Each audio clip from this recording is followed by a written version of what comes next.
Hi guys, what's up? It's Movie Buff Beth of the Movie Buff Pains here again with another video. Today I'm going to be talking about everything that I watched in May of 2020. So this will include both rewatches and first time watches, a little bit of everything that I watched, and I got through quite a bit this last month. So excited to share this with you guys. Not going to say a heck of a lot about each title just for the sake of time. But I'll give my quick thoughts, rating out of 5 stars, as well as whether or not I'd recommend it to you. The first thing I watched this month was 1993's Batman Mask of the Phantasm, which I do own on disc, and that is how I watched it. And it's included in this Batman the Complete Animated Series set. I don't own it on its own, but just thought I'd show you that's the way that I own it. Had never seen this movie before. Heard a lot of great things about it, and I have seen a lot of the more recent DC animated films, so I was interested in it for sure. And this one did not let me down. It's a little bit more of a darker story, especially for the early 90s as far as Batman goes. But I really enjoyed it. I really liked the iteration of the Joker. Just overall, really enjoyable DC animated film. That one I would give 4 out of 5 stars, and if you've liked other DC animated films, I would definitely recommend this one. And then the next thing I watched in May, this one I watch all the time. I've probably watched this 5 or 6 times since it came out in theaters about a year ago, which is a lot for me because I'm not one to go back and rewatch movies too much, just because I always have a huge backlog and there's always lots of things I want to check out. But I just absolutely love this movie, and that is Booksmart from 2019, directed by Olivia Wilde, starring Caitlin Dever and Beanie Feldstein. Really love this movie. If you guys have been following me on Instagram for a while, you probably already know this. It's just a great story of friendship and how important it is, and how important it is just to be yourself and get to know those around you, because there's so much more to people than what's on the surface. And I really like that message, and there's a lot of really hilarious scenes in this movie. I won't go into detail on what they are, but if you've seen it, you know what I'm talking about. And then also the chemistry between the two leads is fantastic. I would think that they've been lifelong friends as they're playing in the movie, just because it's so genuine and so sincere. Also, there's a scene towards the end of the film where the two of them are arguing back and forth, and it's all in one take, and it's just absolutely fantastic. Great performances out of both of them. And I definitely look forward to seeing what else they do in the future. And I hope that Olivia Wilde also directs some more in the future. This one, of course, I give 5 out of 5 stars. Love this movie. Definitely recommend it if you like coming-of-age comedies. A lot of people have compared it to Superbad, which I would agree with. I like it a lot more than Superbad, but I know that's not everyone's opinion. But absolutely recommend Booksmart. You'll hear me talk about it more, and I'm sure you've heard me talk about it in the past, but yeah, Booksmart, I love it. Alright, the next thing I watched, this was a rewatch as well, and that is Wes Anderson's The Grand Budapest Hotel. This one came out in 2014. I had watched it pretty early on after it came out, probably like 2014, 2015, around there. This may not be accurate, but I believe it was my first Wes Anderson watch. And it was also around the time where I was really starting to get into watching films. I mean, I've always loved movies, but I would say when I got to college and I met my boyfriend, now husband, Andrew, that's when I really started to watch film more as an art form rather than just a form of entertainment. And this was one of the early films that we watched together. I want to say it was shortly after we got married, so probably sometime in 2015. But we both really enjoyed it. I don't think we were quite prepared for Wes Anderson's style at the time, but we definitely enjoyed the film. And going back and watching it again after, so many years of being a so-called movie buff, I really enjoyed it on second watch. Wes Anderson, I know that you either love him or you hate him. I'm on the side that I really love him. His style is just a breath of fresh air, so different than other directors nowadays. And The Grand Budapest Hotel is just a visually stunning film. And, the story and the plot and everything aside, you could just watch this movie. It's basically a moving piece of art. I just love it. And Ray Fiennes, hilarious. And you know, Wes Anderson always gets a all-star cast in his films, and this one is no exception. As far as the transfer goes, Criterion did a fantastic job with this release. It's a really beautiful release. I'm glad that Criterion has such a great relationship with Wes Anderson. Looking forward to when they release Isle of Dogs as well eventually. But yeah, just a great film. Feel good, fun, enjoyable, and very beautiful film to put on. So yeah, Grand Budapest Hotel, I give it 4.5 out of 5 stars. Next one we watched, Andrew and I both watched this one. This is a first time watch for us, and that is Blood Ties. This one we watched as part of what we are calling our movie linking challenge, and we'll definitely be talking more about this in the future. We're planning on doing a video about it. But it was kind of a fun, creative way for us to get through movies that we haven't seen in our collection by linking first-time watches together by an actor. So, you know, movie A has this actor, so you watch movie B, which has an actor from movie A. But either way, we'll talk more about that in the future. This one was one we watched as part of that. I had never really heard much about this movie. This one came out in 2013. Don't recall hearing anything about it, really. It's got an all-star cast. Clive Owen, Billy Crudup, Marion Cotillard, Mila Kunis, Zoe Saldana, James Caan. Just a really great cast. And it was enjoyable. It's not the best of the genre that I've seen. You know, it's set in 1970s New York, 1970s Brooklyn, kind of a crime thriller. And yeah, it's not the best of the genre I've seen, but I would say the cast elevates a somewhat generic sounding script. I did like the idea of, you know, the family ties, the blood ties between brothers and their relationship and how they work through their differences together. Billy Crudup is a police officer, and Clive Owen is a recently out of jail felon. And yeah, it's just their journey of, you know, being brothers and finding how they're going to work that out together. And yeah, it was an enjoyable film. Not the greatest, but definitely not a bad film. I give this one a 3.5 out of 5.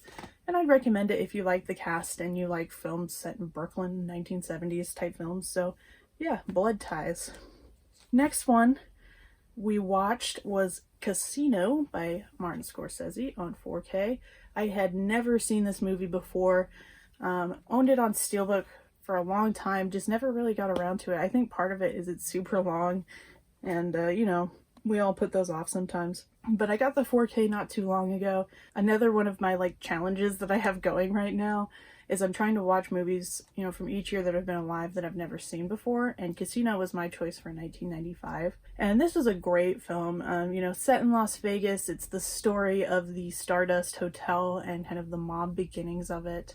And how it was influential at the time. Obviously some great performances in here. You've got Robert De Niro, Sharon Stone, and Joe Pesci. Great all-star cast. Martin Scorsese is really good at pulling just the absolute best performances out of his actors, and this one's no exception. As far as, you know, Casino versus Goodfellas, I hear people say that quite a bit. I like Goodfellas more, but this one was very enjoyable. Definitely one I could see myself going back and watching again. Easy 4 out of 5 stars for me. Definitely recommend Casino if you've never seen it before. Well worth a watch. Next one was another first time watch, and that is Miranda July's Me and You and Everyone We Know from 2005. Really enjoyed this film. I talked about it briefly in my haul video that we did a little while ago. This one is, you know, a very character-based film where you look at the different lives of people from different walks and just see how they interact with each other and how life experiences play out in each person's life. It's very quirky, but also just really fun to watch. Some great performances. It stars Miranda July herself, as well as John Hawkes, who is just always fantastic. And again, it's just very quirky, very fun. Cool character-based film, and I enjoyed this one quite a bit. I even went out and purchased Miranda July's other film, The Future, after watching this one because I enjoyed it so much. But yeah, I'll give this one a 4.5 out of 5. Enjoyed this one quite a bit. The next movie I watched was actually on Netflix. It is called The Half of It. It's a 2020 film, another coming-of-age story, which, like I've said many times before on the channel, I love coming-of-age films. This one, I didn't really have any expectations going in. I had heard, fairly positive reviews so far when I watched it, and I came out very pleasantly surprised. This one takes some of like the typical tropes and cliches that you see in a lot of teen coming-of-age films, and they put a nice fresh twist on it.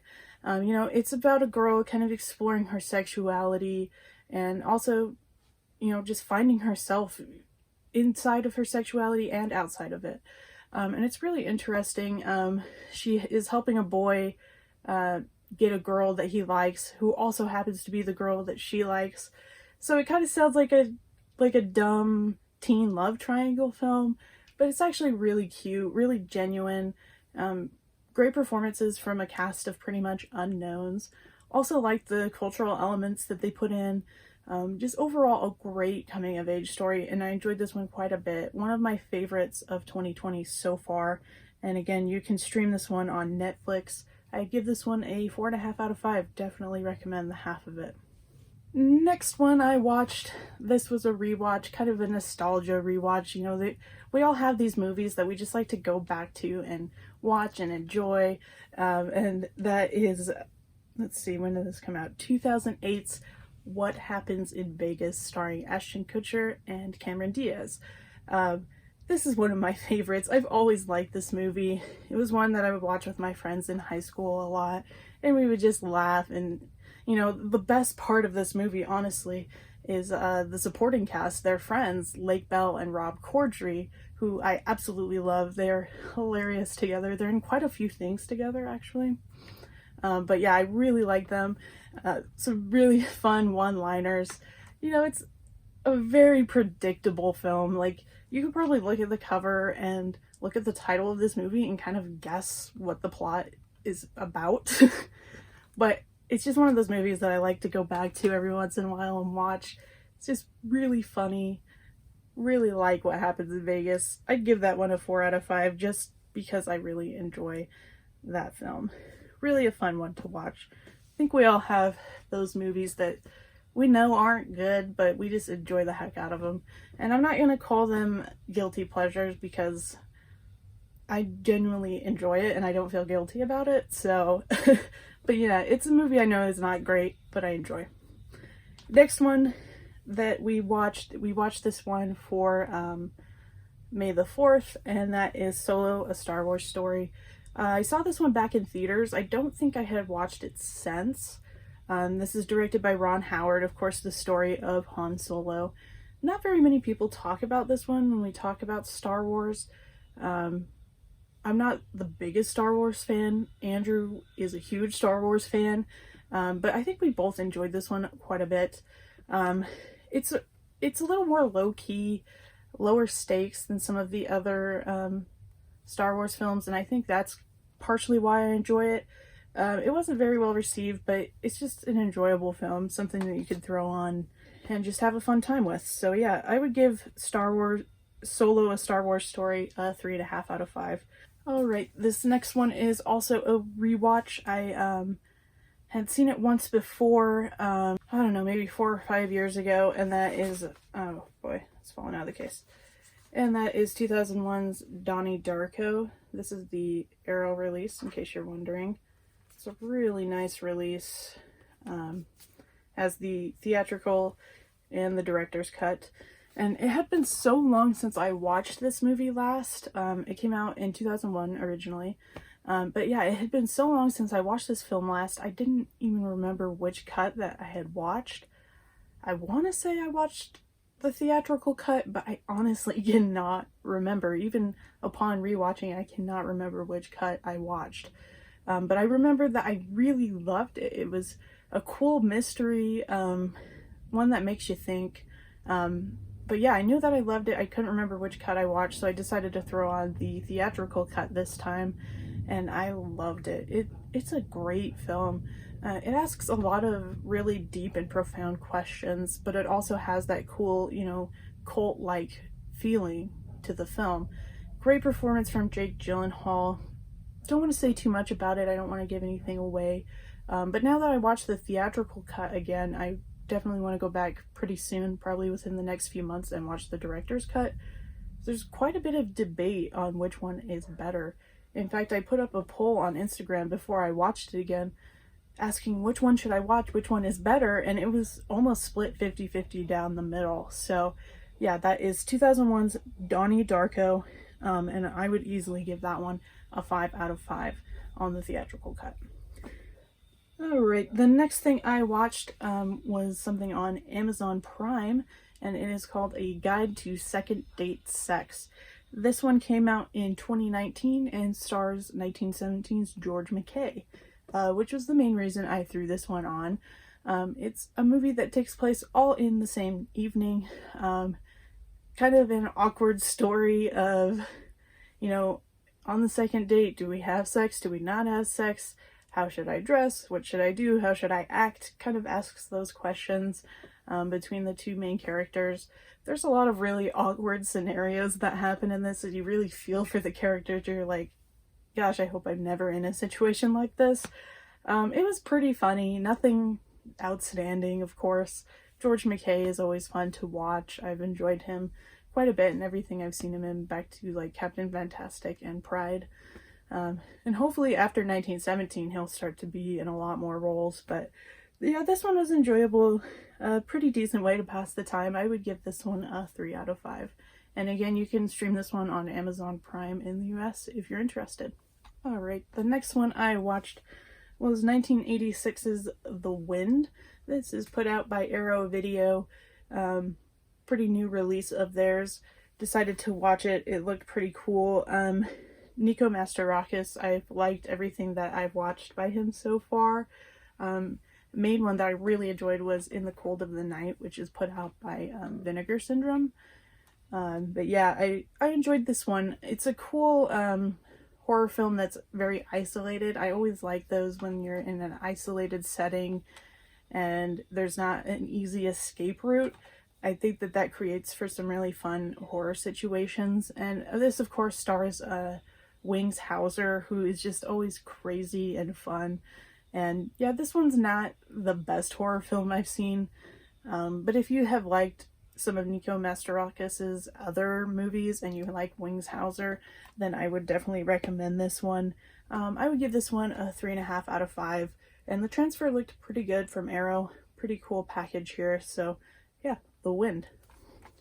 Next one I watched is A Twilight Time. It is 1987's Baby Boom, starring Diane Keaton.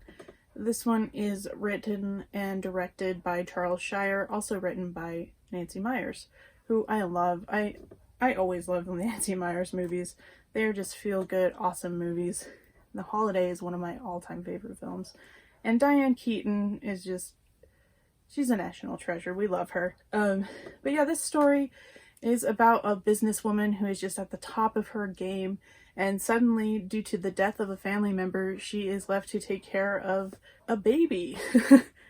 And it's kind of just a really cute story about her finding her own and kind of changing her whole life around based upon this baby, and changing a lot of who she is. And yeah, it's a really cute movie, really just a feel-good film. I love this one. Always liked, the Nancy Meyers, Charles Shire collaborations. Really like Father of the Bride. Just watched that one recently as well.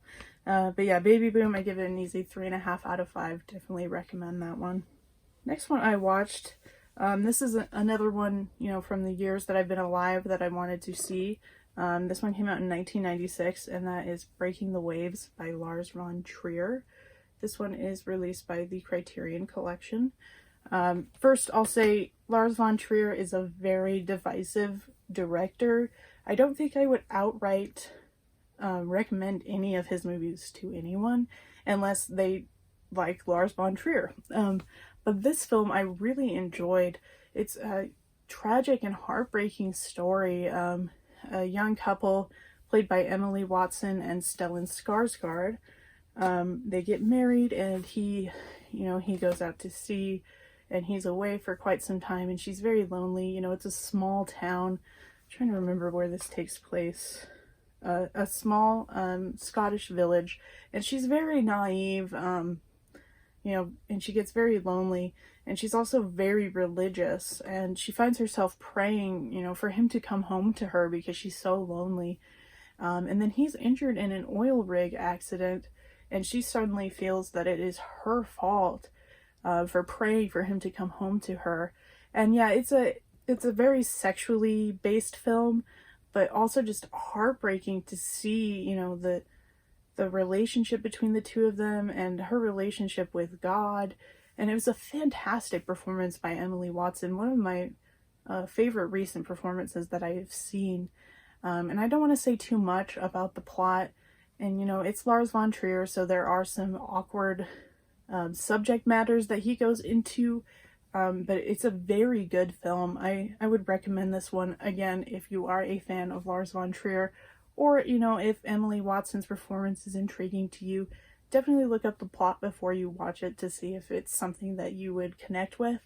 But I really enjoyed this film. I would give it a 4.5 out of 5. Next one I watched was 1989's Vice Academy. This is the first 3 films, or all 3 films. I think there's only 3. Put out by Vinegar Syndrome. I only watched the first one. This one was a ton of fun. Exactly what I expected it to be. You have Ginger Lynn Allen and Linnea Quigley. But yeah, this one is a ton of fun. They are undercover Vice police officers who are going to shut down like a porn production and a porn ring. And yeah, it's exactly what you would expect it to be. Just a fun exploitation sex comedy. And this one I would easily give a 3.5 out of 5, and I would recommend it if you like those types of films. And another one that I watched by Vinegar Syndrome, and that is, 1990's Pale Blood. This is a pretty recent release from them. It's a vampire story, really cool one. He's not your typical vampire where he goes around and he kills tons of people. Like, he has found a way to live a somewhat normal life while being a vampire. But then there's someone that shows up and is draining people of their blood.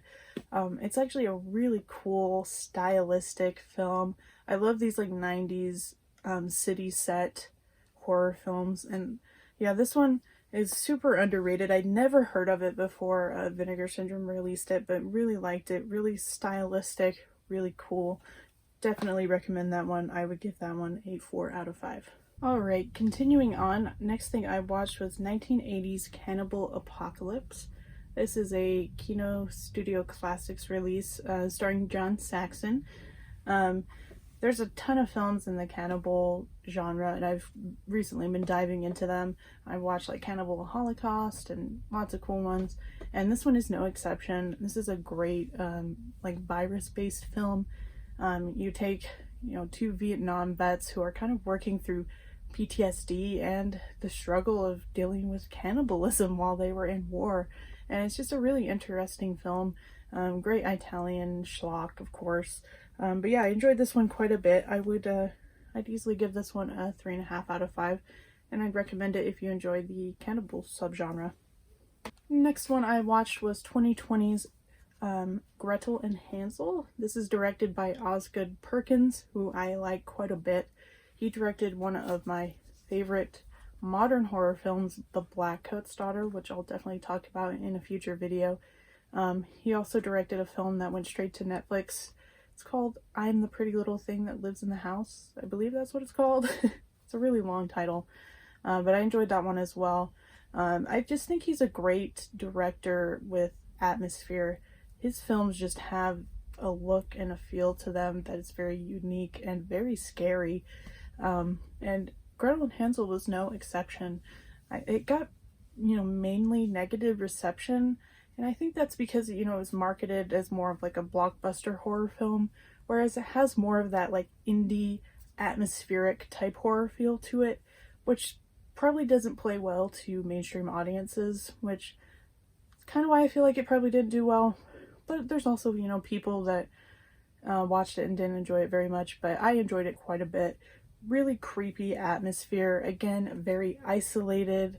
You don't really know what's going on. There's a lot of mystery. You have the young lady who played Beverly in It. I like her quite a bit. I can't think of what her name is off the top of my head. I'm not even sure if it says on here. But either way, she was great in the film. She's a good actress, definitely up and coming. But again, the atmosphere was really creepy. It was a fun, modern type twist on Gretel and Hansel, you know, the classic fairy tale story. So if you want to take that story and just make it really creepy, watch Gretel and Hansel. This one I gave a 4 out of 5, and I definitely recommend this one if it sounds interesting to you. The next thing I watched is 1961's The Curse of the Werewolf. This is a recent release from Scream Factory. It is an earlier Hammer film, which I have been enjoying diving into them because I'd never seen most of these before. And actually I own this one in like a box set of other Hammer films that I just haven't gotten around to. But when Scream Factory released it, you know, a lot of people were saying that this is one of the best, you know, werewolf films to come out ever. And I thought, wow, that sounds really cool. And, you know, it's a very cool, like, period piece werewolf film, which I enjoy seeing, you know, some of these more modern creatures put into, not necessarily modern creatures, but just seeing these creatures put into older settings. It kind of adds to the eeriness of it. And this one, it was a little slow at parts, but it all came together in the end, and I enjoyed it quite a bit. Pretty decent, you know, werewolf effects for the time, for what they could do in 1961. But yeah, I would easily give this one a 4 out of 5, and the presentation's really good. You know, of course, a great release from Scream Factory. They always do a good job, you know, at least a decent job. And there's the art under the slipcover there. But yeah, if you enjoy other Hammer horror films and you haven't seen this one, then definitely check it out. The next thing I watched is actually a 2020 release on video on demand. I rented this one on Vudu, but you can rent it on, you know, a variety of streaming platforms, and that is How to Build a Girl, which stars Beanie Feldstein, who I enjoy very much. She's very funny. This movie is a coming-of-age story, but really a cute, charming story. Pretty predictable. The script was a little weak at points, but all of this is elevated just by an absolutely charming performance from Beanie Feldstein. Her accent, she's British in the film, her accent was not very good. She definitely needs to work on that part, but overall her performance was really great. She was very charismatic, very fun to watch on screen, and that was definitely the best part of this film for me. Again, it's a little predictable, not the best coming of age film I've seen, but well worth watching for Beanie alone. So that one I would give a 4 out of 5. The next one I watched is another movie on video on demand, and it's 2020's Scoob. I know a lot of people were really disappointed with this one, and I, like many of you, grew up with Scooby-Doo, Where Are You? I love it. I always watched it growing up. I didn't love the early 2000s iterations. I haven't seen them since I was a kid, though. But I went into this with pretty low expectations and enjoyed it for what it was. I really liked the beginning where we got, you know, some background into Shaggy and Scooby and how they met. And I liked when all the gang was together, but most of the movie they're separated. You know, Scooby and Shaggy go out and they go do their own thing, and the rest of the gang is trying to find them. So I think that was probably the biggest flaw for me, is I like to see the gang all together, you know, solving mysteries like we all do. And so I kind of wish they had gone that direction. But overall, it was pretty enjoyable. I wish that they had gone with some of the original voice cast as well, especially Matthew Lillard. That took it down quite a bit for me. But again, it was enjoyable. It was pretty cute. The animation was decent. I would give this one a 3 out of 5. And I'd recommend checking it out if it interests you. If not, you could probably pass on this one. Next one I watched was 2010's Eat, Pray, Love, of course starring the great Julia Roberts, as well as Javier Bardem, Billy Crudup, James Franco, quite a few people. I watched the director's cut, which was, it was pretty long. Let's see. Yeah, the director's cut was 146 minutes, which actually the theatrical cut is 140. I thought this one was significantly longer for some reason. But my biggest flaw with the film was the runtime. It was overly long, a little overindulgent to be honest. But Julia Roberts is always a joy to watch. It was fun seeing her, find herself and go around and just see, her journey through her own like emotional growth. And it's not the best Julia Roberts film I've seen, but I did enjoy it, and I liked a lot of the supporting cast. But again, it was definitely over long. Could have been quite a bit shorter, probably like 20 to 30 minutes shorter, if I'm being honest. But yeah, Eat, Pray, Love. I would give that one a 3.5 out of 5. Next one is 2020's Onward. I talked about this quite a bit in our last haul video, so I won't go into it too much. But definitely an enjoyable Pixar film. I think I enjoyed it more on second watch than I did in theaters. Probably partially just due to my expectations. Going into movies, you have, a certain number of expectations that, will either be met or exceeded. And when you go back and you watch a movie for the second time and you just watch it, knowing what the film is, I think sometimes you can find more enjoyment. I think that definitely happened for me with Onward. I didn't, have any expectations going in because I'd seen it before, and I just, sat back and enjoyed it. It's a really cute story of family and brotherhood and, the relationship between two brothers, and I appreciated that because that's not, a relationship that we see depicted in film very much, especially not in animation. So I appreciated that part of it. It's an easy 4 out of 5 for me. Not the best Pixar film, but very enjoyable. And beautiful animation, looked fantastic on 4K. Next one I watched is 2013's Homefront. This one stars Jason Statham, James Franco, Winona Ryder, and Kate Bosworth. The real highlight in this film for me was Jason Statham's performance. It's not a story that we haven't seen before, and it wasn't anything groundbreaking, but I really liked seeing Jason Statham kind of taking himself a little more seriously than he typically does. He's in a lot of really over-the-top, really kind of crazy action movies, or he's kind of silly, more in his Hobbs and Shaw spy type roles. So I really appreciated this performance from Jason Statham. He showed that, he can give a more serious and grounded performance. And that was probably my favorite part of this film. Again, it's pretty stereotypical kind of story, but it was enjoyable because of Jason Statham as well as some of the other cast. So yeah, I would give that one a 3.5 out of 5. Next one I watched was 2020's The Photograph, starring Issa Rae and Lakeith Stanfield. I hope I'm saying that right, Lakeith. Either way, this one I wanted to see in theaters, but everything kind of started getting crazy around that time. But I definitely enjoyed this one. Firstly, it is a beautifully shot film. It has some really beautiful cinematography, which I didn't expect going in, because it's just, kind of a typical looking romance film. And that's not typically a genre where you see, cinematography shining, but it's well worth noting that it's a beautifully shot film. And the two leads, I absolutely love these two actors. They're great actors. Issa Rae has just kind of come onto my radar, and I really enjoy her. She's just very charismatic and can play quite a few different roles. I mean, I saw her originally in Little, which was very silly, very funny in that movie. And then this one, she was a little more sexy, a little more classy. And I liked seeing that side of her. And then Lakeith Stanfield is probably one of the best actors working today. I really like him. Loved him in both Knives Out, Sorry to Bother You. Everything that I've seen him in, he's very good. So this movie has somewhat of a convoluted plot. One thing that I wish is that it would have focused more on the two leads and their relationship and kind of how it was growing. Probably because, that's really the way it was marketed. It was marketed as a love story. It came out on Valentine's Day, if I'm not mistaken.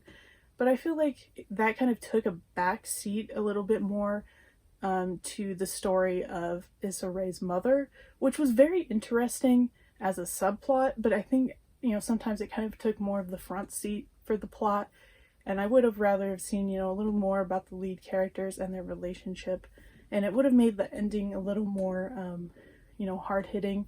But overall, I enjoyed it because of the leads and as well as the cinematography. And again, it's an interesting plot with the mother. It just took a little bit too much screen time for me. This one I would give a 3.5 out of 5. Next one I watched is a Netflix original. Originally was not going to be a Netflix original, but then, you know, everything happened and Netflix picked it up, and that is 2020's The Lovebirds. First of all, I love Michael Showalter, the director of this film, and I also love Kumail Nanjiani and Issa Rae, who I just mentioned. So going into this, I actually had really high expectations. You know, had I just seen the trailer and not had much of a history with the cast or the director, I'd be like, okay, that looks pretty funny. I'll probably watch it at some point. But this one, because of the director and the cast, I had to watch it the night it was put on Netflix. I was so excited to see this one. Michael Showalter, you may know him from Wet Hot American Summer. He starred in that film. He also directed The Baxter, Hello, My Name is Doris, and The Big Sick. The Baxter's pretty good, but Hello, My Name is Doris and The Big Sick are fantastic. Two of my favorite, like, dramedy type films that I've seen recently. Really great films. Really grounded in the characters, but also just laugh out loud funny. Now this one, The Lovebirds, probably focuses a little more on the comedy than the characters. It's very over the top. You can tell that Michael Showalter wanted to, you know, take the reins and just do something kind of more silly, a little more out of his normal films that he's done. I mean, compared to The Big Sick and Hello, My Name is Doris, this is definitely a lot more outrageous, a lot less realistic. But it was a very fun film. This isn't going to be for everyone. Again, I have such a history with who's involved with the film. I think that elevated my enjoyment quite a bit.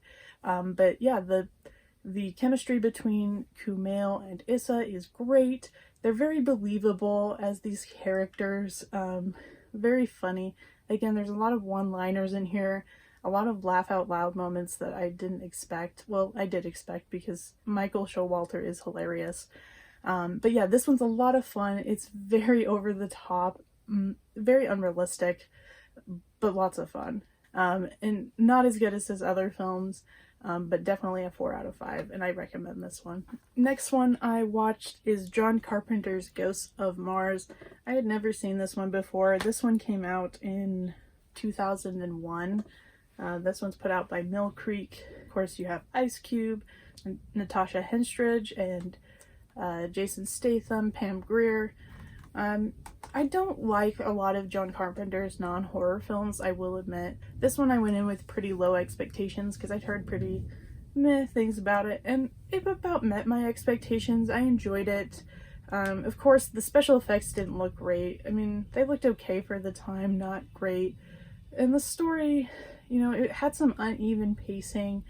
But it was overall okay. An enjoyable sci-fi film. Really like seeing Pam Grier in it. She is fantastic. Love her. But yeah, not much to say about this one. I would give it a 3 out of 5. Definitely nowhere near John Carpenter's greats. And speaking of the great Pam Grier, the next thing I watched is Quentin Tarantino's Jackie Brown. Now, this one came out in 1997. I had never seen this movie before. It was one that I had heard so much about. My friend Kevin on Instagram, he was like, "You've got to watch Jackie Brown. You're going to love it." And I finally got around to it. I'm going to preface this by saying that I like Quentin Tarantino. I do not love him.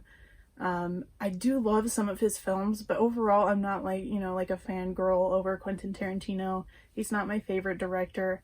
I think sometimes he's a little overindulgent. He pulls a little too much from other films. But Jackie Brown, I absolutely loved. I think this may be my favorite Quentin Tarantino film. It's hard to say. You know, before this, I would say Inglourious Basterds. I probably need to go back and watch that one again. But after watching Jackie Brown, right now, I would say it's my favorite. This is a great film. Really fun story. And Pam Grier is just fantastic in this movie. Really love the character of Jackie Brown. Probably one of my favorite characters that I've seen in any film ever, to be honest. But yeah, no, you've got some classic Quentin Tarantino stuff, but also a lot of cool, callbacks to classic blaxploitation films. He even has, songs from blaxploitation films, in the soundtrack, which is really fun. But yeah, I definitely recommend Jackie Brown. I give this one a 4.5 out of 5. We're getting there, guys. I told you I watched a lot this month. Next one is 1990s Days of Thunder. Watched this one on 4K. Talked about this a little bit in my last haul video, so I won't say too much about it. The presentation on 4K looked fantastic. It looked and sounded really good. Not a great movie by any means, but Tom Cruise, he elevates a lot of the scripts and a lot of the films that he's in just because he's a great actor, really fun actor to watch on screen. This one I would give an easy 4 out of 5, mostly thanks to Tom Cruise as well as Nicole Kidman. Really enjoyed this. Not the best movie I've seen, but I enjoyed it quite a bit. Alright, the next thing I watched is 2001's Hedwig and the Angry Itch. This one is written and directed by John Cameron Mitchell, and it also stars John Cameron Mitchell, and he is fantastic in this movie. This was recommended to me by a friend on Instagram. I don't love musicals, but I really like finding those off-kilter, different musicals, that aren't, your run-of-the-mill type musicals. And this one was great. Felt like a really personal film, but I enjoyed it. It was very strange, off-kilter again. And I don't want to say too much about it because I don't want to ruin the plot at all. But yeah, this release is from Criterion, and a very, very interesting look at a musical and a different take on it. And I enjoyed this one quite a bit. I'd give it 4 out of 5. Next one I watched was 1984's Night Patrol. Was very excited to watch this one because I love Linda Blair. This one is put out by Scorpion Releasing. This one, probably my least favorite watch of the month. It was enjoyable. It was definitely like a Police Academy type wannabe, but it was even more self-aware than Police Academy. Yeah, I think I would watch it again because I don't think I was quite anticipating how self-aware it would be, but yeah, it was funny. I enjoyed it. It's alright. Yeah, I would give it a 2.5 out of 5. Next one I watched was 1966's Django. This one's put out by Arrow, starring Franco Nero. This one, I know Arrow is reissuing soon. This one had like a lot of rights issues with it, so it got pulled shortly after it came out, but I finally got around to watching it. Westerns are probably my most underseen genre. I need to watch more of them, especially spaghetti westerns, because I love Italian horror.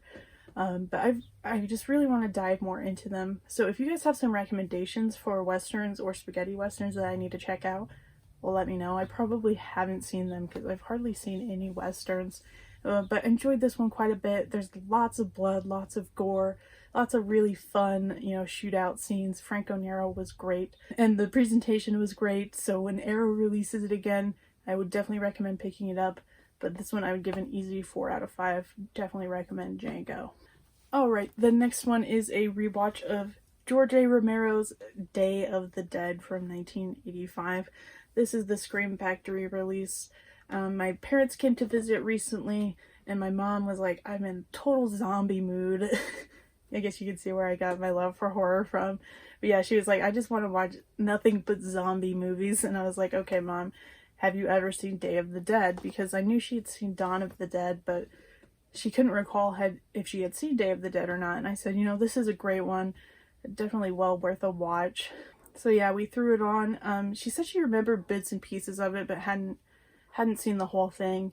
And her and my dad really enjoyed it. This is a classic film. There's not much I could say about it, really. Just, it's a fantastic zombie movie. I need to watch Dawn of the Dead again, holding out for that second sight release.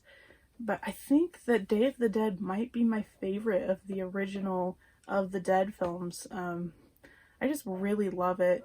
There's just so much to like about this movie. The setting is really cool. Again, it's really isolated, no easy escape, which is really cool to me. And George A. Romero was really good at taking, what he did in his previous films and just upping the ante and and adding something to it, adding elements to it that just made it even more interesting and fun to watch. And Day of the Dead is just, it's a great zombie film. I love it quite a bit. I'd give this one an easy 4.5 out of 5. And if for some crazy reason you've never seen it, definitely check it out. Next one we watched with my parents was War of the Worlds on 4K. I talked about this one again in my last haul video, so I won't go into it too much. I will say though that I really enjoyed this movie, a great adaptation of the H.G. Wells story, and the 4K presentation was fantastic, looked great. I would give this one an easy 4 out of 5, and that one came out in 2005. And then we have 2020's The Invisible Man. Again, I talked about this quite a bit, a lot more than any other movie in my last haul. So check out our May haul part 2. I'll link it above. If you'd like to hear my thoughts on this movie. Overall, I will just say it's my favorite movie of 2020 so far. I absolutely loved it. Fantastic performance from Elizabeth Moss. Great direction from Leigh Whannell. Looks and sounds fantastic on 4K. Highly recommend. 5 out of 5 stars. And then after rewatching The Invisible Man with my parents, we got to talking about Leigh Whannell's previous film, Upgrade, which we had all seen before, but we all agreed it had been a minute since we watched it, so that is what we watched. We watched 2018's Upgrade. This is the release from Second Sight. Really cool UK release. Definitely recommend checking this out if it's still available. I'm not sure. But Upgrade, the film, is great. I mean, this movie, I kind of compare it to Venom in ways, which if you've seen it, you will understand why.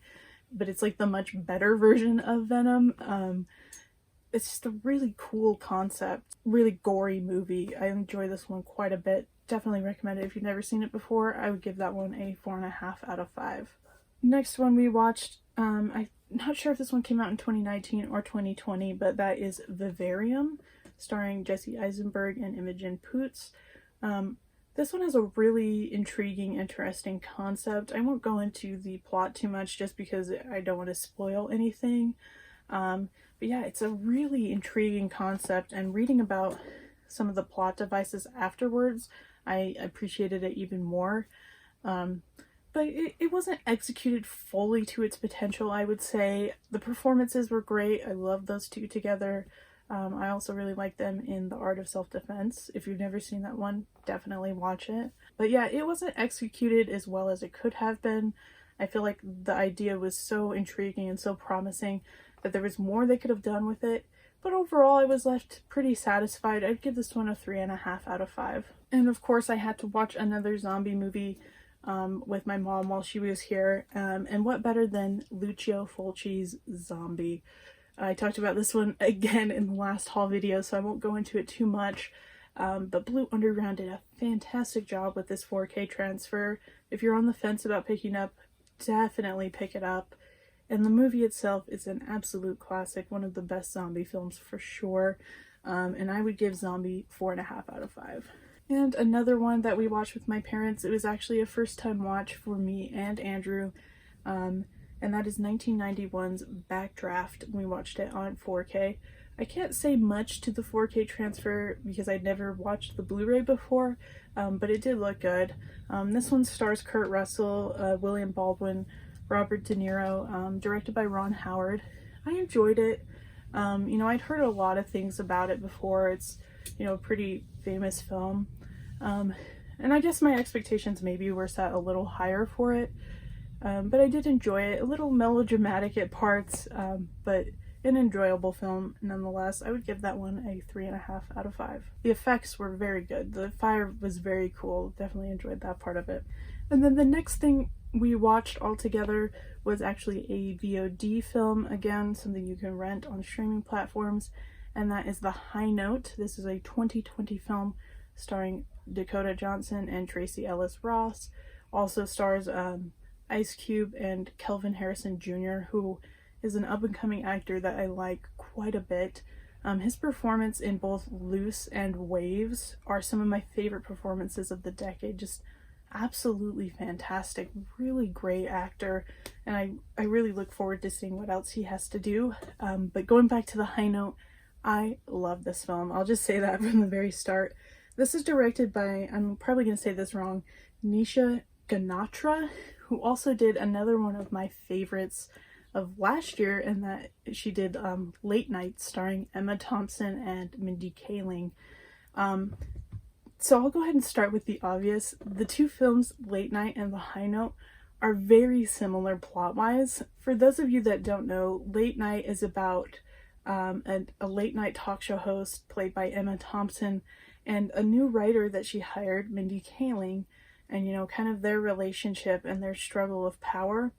And then The High Note is about a very famous singer played by Tracee Ellis Ross and her assistant Dakota Johnson, who kind of wants to rise to something higher, who wants to eventually be a music producer. So we have two very similar plot devices between the two films, but nonetheless, I loved them both. I mean, I honestly didn't even know the director going into The High Note, and I absolutely love this movie. I don't think everybody is going to love it as much as I did. I really connected with the story, and I really liked the relationship between Dakota Johnson and Tracee Ellis Ross. It was a really kind of fun back and forth, and just great performances overall.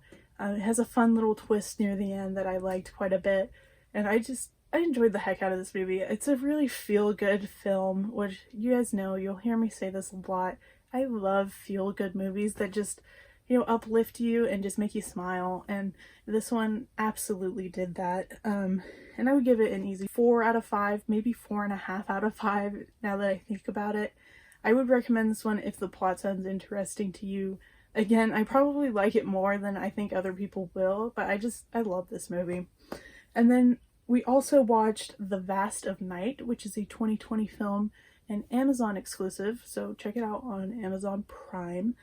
This is a sci-fi film. I believe it was set in the 50s, in a small town in New Mexico, I believe. Really interesting film. It's an alien film, but it's very dialogue based, which sounds on paper kind of boring, but it was really intriguing, especially for a dialogue based film. And I'm not sure, but I think it was a directorial debut. But yeah, just a cast of unknowns, not really any big names involved in this movie. But we decided to check it out on a limb, and I'm really glad that we did. Again, it's very dialogue driven. There's hardly anything besides dialogue in this film, but the whole time you're just very invested in the story, and it's just a really cool take on the alien genre. So I would give that one an easy 4 out of 5. Enjoyed that one quite a bit. Whew, I have been talking for far too long. If you guys are still watching, I really appreciate it. Before we go though, I'm going to talk real quick about some TV shows that I watched in the month of May. I don't watch TV nearly as much as I watch movies, but I'm definitely trying to watch a little bit more of it because there's some great TV out. So I'll go ahead and talk about those real quick. I want to thank you guys for being here so much. Having tons of fun doing this YouTube channel. I say that every time, but I really, really am. So what I watched this month, I watched 2 shows on Apple TV Plus. We finally upgraded our old Apple TV to a new one, so we got a free year of Apple TV Plus. So the first thing we watched was The Morning Show, the first season. Really liked this one. It stars Jennifer Aniston, Mark Duplass, Steve Carell, Reese Witherspoon, an all-star cast. I know this kind of got mixed reception, but I enjoyed it a lot. Each episode kind of gave me something to go back to on the next one. I won't say too much about the plot, I'll just say that I enjoyed this one a lot. I would give it an easy 4.5 out of 5. And then the next show I watched was Defending Jacob, starring Chris Evans. This one I enjoyed 90% of the time. Had you asked me before the last episode, I would say I loved it. But after the last episode, I would really just say I liked it. I'm hesitant to recommend this one because I just really did not like the finale at all. But the rest of this show is well worth watching, really, for the performances. It's an intriguing story. I mean, it's kind of predictable in ways. Nothing too groundbreaking, but it is a really interesting story with some solid performances. But again, that last episode just really killed the series for me. But I would still give it a 4 out of 5. All right. This one I haven't finished yet, but I just wanted to give a shout out to it because I've been enjoying it so much. And that's Kim's Convenience. This is available on Netflix. It's actually a Canadian show. It was recommended to me by my sister, and I really, really like it. It's about a Canadian Asian family and just their family dynamic. The father owns a convenience store, and all of the performances are really charming and really enjoyable. And I would recommend this one if it sounds fun to you. Just a fun little comedy, lighthearted, really cute. I'm liking it so far. So far, I would probably give it between a 4 and a 4.5 out of 5. And again, that's available on Netflix. And then another show that I absolutely have to recommend to you guys is What We Do in the Shadows. This is on FX, but you can also watch it on Hulu. We're nearing the end of season 2, or we're at the end. I haven't quite finished it. But this is based on Taika Waititi and Jermaine Clement's movie What We Do in the Shadows, which is another thing that I would highly recommend to you guys.